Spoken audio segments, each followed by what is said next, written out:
Hello दोस्तों, नमस्कार। कैसे हैं आप लोग।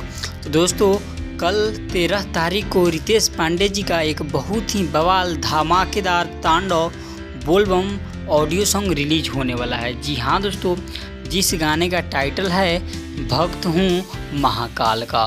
दोस्तों, हम आपको बता दें कि इस गाने का राइटर हैं मंजी मित्र जी और इस गाने का म्यूजिक दिए हैं आशीष वर्मा जी।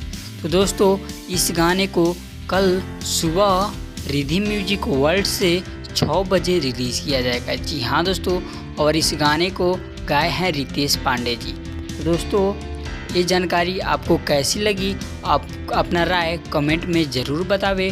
और आप लोग ये भी कमेंट करें कि रितेश पांडे जी ऑडियो सॉन्ग लेकर आ रहे हैं, क्या उनका ऑडियो सॉन्ग लेकर आना सही है कि गलत है। कि वे वीडियो सॉन्ग लाते तो बहुत अच्छा रहता। तब तक के लिए धन्यवाद। फिर हम मिलते हैं आप लोगों के साथ नेक्स्ट वीडियो में।